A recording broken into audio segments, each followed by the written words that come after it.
This afternoon, I'm speaking to two lovely ladies who work at Shoreham Port. And for those students at Shoreham Academy, as you drive down the bottom of the road from Shoreham Academy, it's all happening down there. So you will have seen the areas of Shoreham Port. And we're really delighted to have Emily and Kate here today, who can give us a bit more of an understanding. Emily Kenneally is the Communications and Stakeholder Manager for Shoreham Port, and Kate Tyrer is the Communications Executive. So you guys work very closely together. So I thought it'd be really nice to have a sort of a three-way conversation. So thank you both very much for your time this afternoon. As we talked offline, we want to give our students a bit of a window into Shoreham Port, so they can kind of get a better understanding of what you do there and what a day's like, and that kind of thing. So can I start by asking you, Emily, what's a typical day like for you when you're not, because I'm gathering you're at home today, but normally when you'd be working at the port? Yeah, so I mean, the thing about working at the port, and especially in any kind of communications role, is it's so varied, which is what I love about the role. No day is really ever the same. So one day you might be working on doing some work around the website and sort of updating some images on there. The next day you could be out filming on a crane or on a boat. One day you could be working on an event. We do boat tours and sort of public meetings as well. So it's the most varied role that I've ever worked in, which I love because it means the days go really quickly. You're always challenged in a really positive way. But the main thing is that I'm constantly interacting with different types of people. So as you can imagine, in a communications role, obviously I'm trying to communicate, maybe it could be through the website, social media, but also just working with a really diverse, large team as well. So lots of contact with people, which is something that I really thrive on and really enjoy as well. Fantastic. And Kate, I'm really interested in what it is you're marketing, because I think somebody might not understand. What are you selling, if you see what I mean, at Shoreham Port? We have a lot of services. We cater to a huge, wide-ranging audience. So we have property. So we have tenants, businesses that have units in the port. We've got artists who are based here. We've got all types of companies under the sun. So we have those. We have storage units as well. So we're marketing those at the moment. People store their products for their businesses, or you might have someone who likes to go and surf on the beach and they want to store some of their things in our units as well. And we have our commercial services. So we'll have ships come in and they pay us to use our forklifts for our teams to unload their cargo, etc. And we've got other storage facilities there too. But I'd say when we engage on social media, a lot of what we are doing is actually engaging with our community. So we do market to a lot of our customers, but we do more sort of traditional publications and things like those. But when we go on social media, what we're really aiming to do is to engage with our community. So that's a big part of my job. Fantastic. And it is about opening up the port and the community understanding all the different things you do. I remember I went on a tour a few years ago, and the one thing I noticed was there was a lot of timber being imported. I hadn't, I just hadn't realised. And also you've got the power station on the port as well, haven't you? We have, yes. So that's operated by Drax at the moment. So we've got our power station, which I think used to be sort of the tallest tower in Sussex, and now beaten by I-360. But it's quite a landmark, and people always recognise us from that. So it's something that's quite a big part of our history. So that's the chimney that came down many years ago and then was rebuilt. I was there. I watched it come down. So yeah, it really is. For students, if you're driving past, sort of, it's Fishersgate, really, isn't it? Yeah. Heading into Fishersgate, that big chimney, that big building, that's the power station. Fantastic. Yeah. Wonderful. Thank you both very much. We talked offline about the skills that we work with at the Academy, so encouraging students to develop their soft skills, so their ability to listen, to speak to people, to work with other people, to stay positive in, quite frankly at the moment, quite difficult situations. Emily, what would you say are the 3 skills that are the most useful and the most appropriate in the role that you do there? I think I spoke about it earlier, but teamwork, I think that's really key, because if you're working in a communications or marketing role, it's going to be really busy. You have to interact with high level management to, anyone on the ground level. So you really need within your team good teamwork. Very, very fortunate to work with a wonderful team at Shoreham Port. So I think that's key in a lot of roles, but especially in a comms role, because you're going to have interactions with members of the public, with our stakeholders during events as well. So really key. The second one in our role, which is fantastic, is creativity. So me and Kate work on some fabulous projects together, whether it's filming, podcasts. We're always trying to come up with new ideas. That might be within a budget constraint, or we'll be given a brief. So creativity is definitely something, if you're in this kind of role, that you probably would have a spark for already anyway, if you're interested in being part of that sort of team. And then I think aiming high, because, this is true for any role, but specifically, if you're in a comms role, the content that you're putting out, everyone can see that. So it needs to be the best that it can be. So you need to have attention to detail. You need to be aiming for high quality content, whether that's written, spoken, filming, whatever that is. You always want to be aiming high. So it can't be, it's fast paced, our role, but you also need to have that attention to detail as well, I think. Because everything you put out reflects on the port. Reflects the company, absolutely, exactly. So you really need to be able to think on your feet as well. Is a good one. But it's definitely aiming high is important in any role, I think, especially if you're going to be in a communications team. And maybe someone who is creative and enjoys that kind of thing wouldn't necessarily think of somewhere like Shoreham Port. If someone says, I'm really into digital media, I'm really into creative writing, I'll go and work at the port. It wouldn't necessarily link up with them. So it's so interesting to hear that that's really relevant for you. It's interesting. I mean, my background is not, we'll talk about this in a moment, I'm sure, but Kate and me have had very different routes to our roles. So one of my top tips for anyone is always, try different things until you find what's right for you. You might set out with a completely different idea of what you want a career to be, and then it will change. So, that's okay as well, I think, to try different things until you find the right fit for you. Absolutely. I think that some people never find the right fit. They just try all sorts of different things, which is that's absolutely fine. And Kate, from your perspective, what would you say are the three, in your role, the three key skills? Well, I definitely agree with the ones that Emily said, but additionally, I think listening is so important, because you'd imagine in communications, we do a lot of outward communication. We're writing things, we're speaking to our community. But to do that, we need to listen to the community to be able to say, sort of know their needs, what we can respond to, what do they want to know, and also with our own teams, because we work in comms and it's a very important role in the port, but also there's very essential roles in marine operations, and they are the experts in their role. They know exactly what they need to do, but we are the experts in disseminating that information. So I'll go and speak to someone in marine, and if they were to write something, they might use the information that they know, the really hard-hitting marine sort of technical language, and so we have to interpret that and say, how can I deliver this to a really wide audience? So I think that's something that's really important, because you need that sort of back and forth. That's what's really important, because you can't communicate if you're just speaking one way. Absolutely.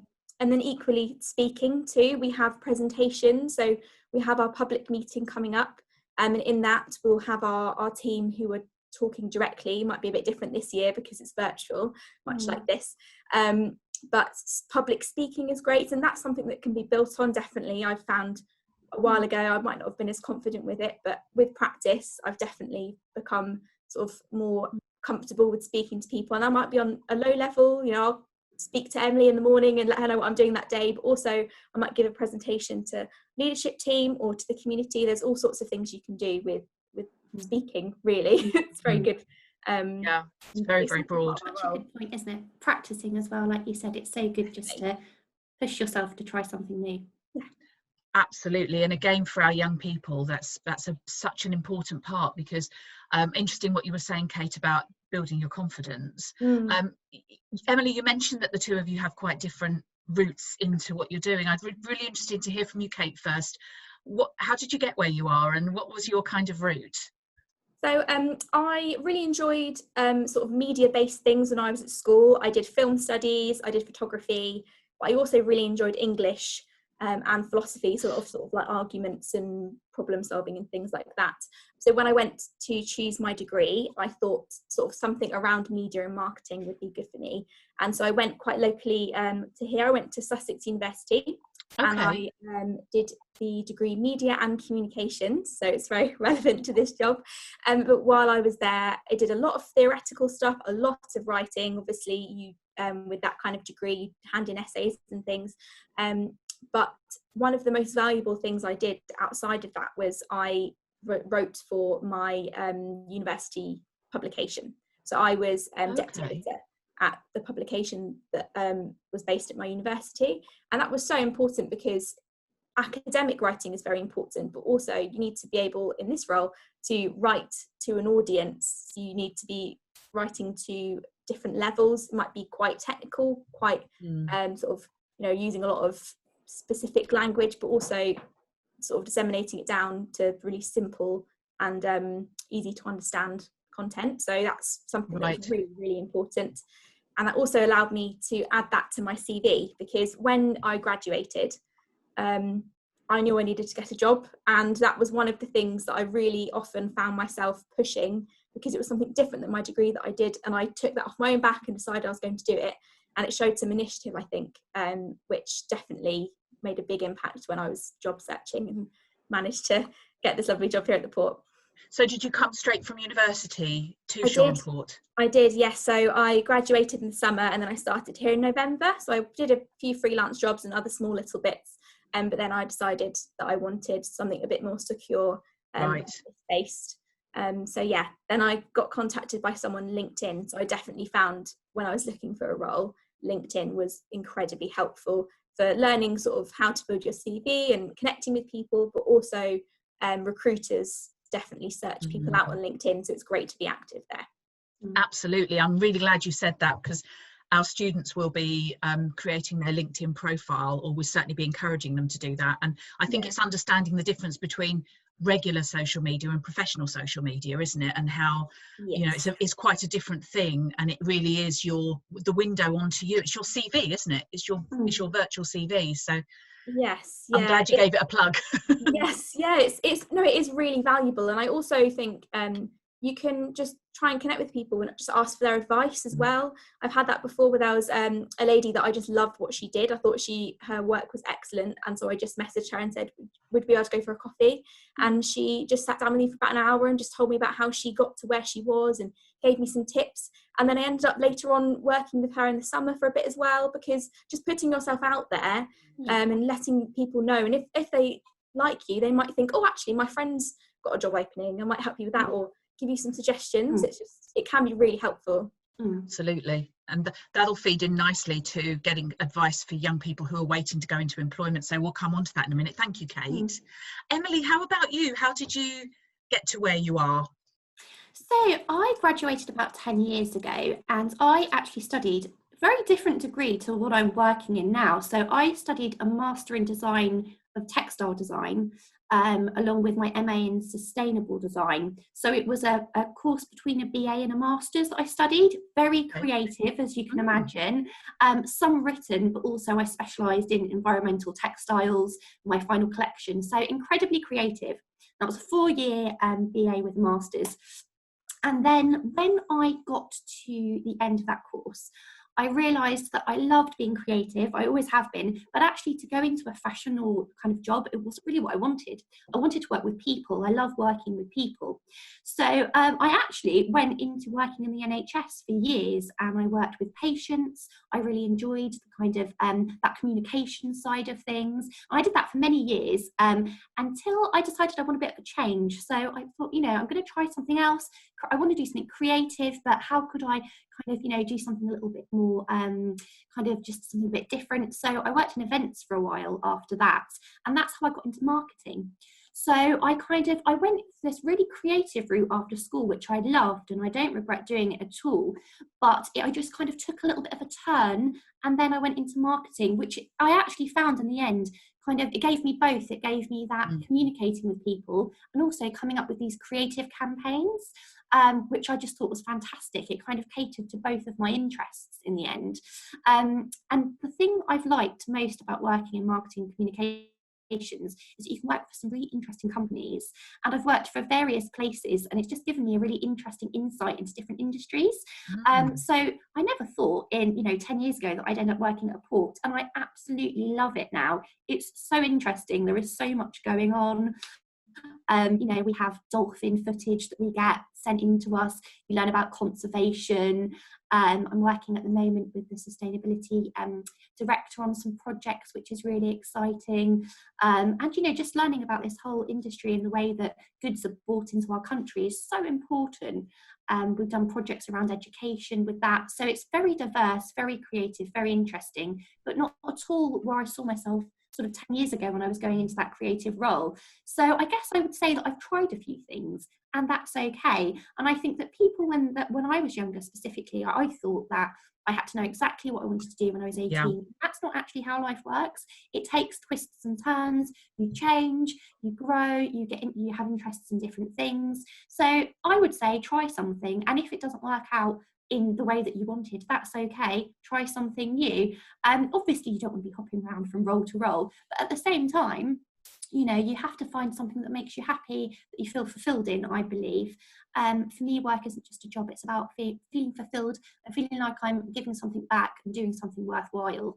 Has always been really important to me. So, I think it's interesting to see how me and Kate have come at, different approaches, but actually have ended up in roles that we really love. So it's definitely life takes twists and turns, but, it's just kind of have to go with it. And I think, the main thing is I've always found is just really, like Kate said, reaching out to people, trying to learn as much as I can.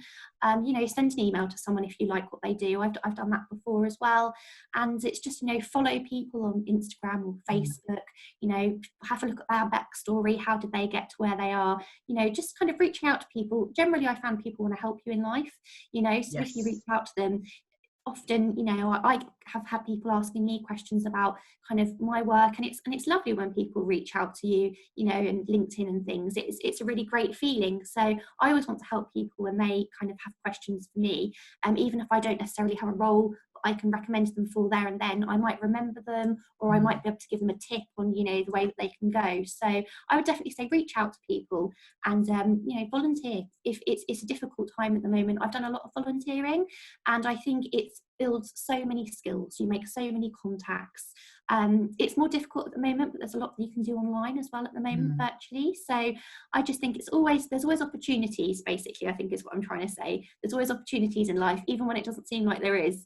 And there's always something that you can seek out. So it's just being creative about it, I guess. And that word creativity is so it's multifaceted, really, isn't it? Because it can be that you're very creative, you're very artistic, you're very musical, as with you worked with textiles, and but then you take that creativity into something completely different, and sometimes creativity is about being able to see opportunities as they come, not feeling fixed to I've got to do it this way, and actually there's something over here, I hadn't thought of that. That looks really interesting. So I think that's really important for our young people to hear, that it's okay if you're going one way and then you think, actually, this isn't quite what I want to do, and I'll try something different. So yeah, it's really valuable you sharing that with us. Thank you very much. Yeah, that's okay. And Kate, is there as a young person, not that far removed from our sixth formers who are sort of 18 years old, and they've done their A-levels, there's nothing else they can do about their qualifications. They're now, in a lot of cases, if they're not going to university, sitting at home thinking, right, okay, maybe the apprenticeship I thought I was going to get isn't going to happen, or I was going to go to university and now I'm not sure because I don't know what the experience is going to be like. There's going to be a lot going on in their heads. When they come for a job, if they get an interview with somebody like you guys, you're going to be looking to see what the question will be, I guess, what did you do when you were stuck at home? Is there any specific learning courses, anything that you would suggest that those students could maybe just click on and start doing, Kate? Well, I spoke to a comms person the other day who was talking about you can do like freelance writing and blogs and things like that. So I'd be interested to see what your thoughts are. Yeah, so I myself have when I was a student, I did a few freelance things. Yeah. I also did some volunteering things and work experience, etc. So when I was looking for a role, I actually had a friend who was a couple of years older than me and had done the same course, and he said to me, look at Google's courses, because they do digital marketing courses for free online. And I actually did that alongside a work experience opportunity at an organisation within their marketing team, and that was really fantastic, because a lot of the time you'll go into a course and you won't quite know, or how are Google marketing, like how are they going to recommend this, but actually there's some really interesting things about the way that Google themselves market. It's good to understand how like they work with their SEO. So when you type something into Google and something comes up first, it might be paid, it might be that they've chosen certain keywords to use, things like that. They're really essential to know sort of when you go into marketing, and to have those basic just understandings of how it all works. And of course you can build that, but they do have them for free. So I believe it's called Google Digital Garage, the last time I checked. Okay. And they do different courses, and you can do an entry level one. I think there's a few above that as well. And I also looked at, we use Hootsuite at the port, so that's like a scheduling social media platform. So if I need a post to go out, I can schedule it to go out across all the channels that we've got at a certain time. That's really helpful to sort of just have one place, one platform to use it. And they have their own marketing courses that are also free, so you can learn how to use their software, but it also has recommendations of just how to best market things via social media. And there's blogs as well. There's one blog, for example, called Digital Firefly. There's someone that we met at one of the we're part of a chamber that organisations get together and skill share and things like that. They ran a workshop and suggested that we look at their blog, and they have a monthly blog where they talk about trends in social media. They do little blogs on, for example, accessibility. So it's really important if you're using social media to make sure that people who might be able to use software, for example, if they might be blind, they might use software that reads certain things out for you. And hashtags, for example, you don't capitalize the word ability. And when you use hashtags on social media, so for example, we might say Shoreham Port boat tours. If you capitalize each word, it will read it out to the person who's using some accessible software, for example, if they're blind, as Shoreham Port boat tours. But if you put it all in one word, it will read it out, and you might have an enormous hashtag, and it's really hard for someone to understand. So just small details like that, you know, they might seem really small, but actually for someone who's using that software, and for some people the internet is not very accessible, really make a difference for them. And that's really important to us as sort of engaging with our varied community. So just small things like that. So that's really helpful thing I saw in a blog. So blogs are definitely a good source of information. To just brush up on things like GDPR as well. So it's really important, with data protection guidelines.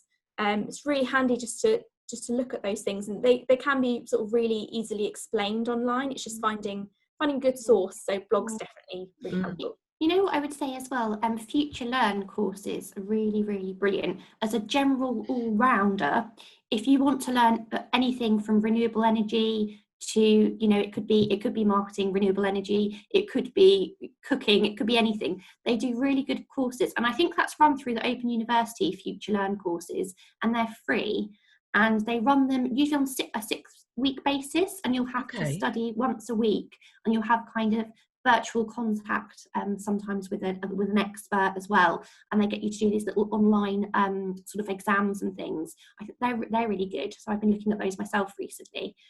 Definitely if you want to look at sort of different topics as well, that'd be interesting for people. Excellent. That's really great. And I think young people often don't think, because they think they learn at school, and that's it. But actually, everyone I've spoken to in these video interviews I've done has said, I'm always learning something new. And I'm always reading up or doing a course, or learning the latest thing. I mean, we weren't even talking about hashtags a few years ago, so that's all changed. And when you talk about SEO, some young people might think, well, what's that? So in other words, if you type in a word, you want your company to come up first. on Google Exactly. or on whatever Yeah, search engine you exactly. use. Yeah. So how do you make that happen? So Mm. yeah, all of those things are really valuable, and a lot of our young people are using technology to maybe they've got YouTube channels, they're doing creative stuff, but they don't necessarily link it to creating a portfolio and saying, you know, this is me, I can show my creativity, and it might be about skateboarding or music, or it doesn't matter. It's, you know, it's about what you put together. So that's really, really useful. Thank you both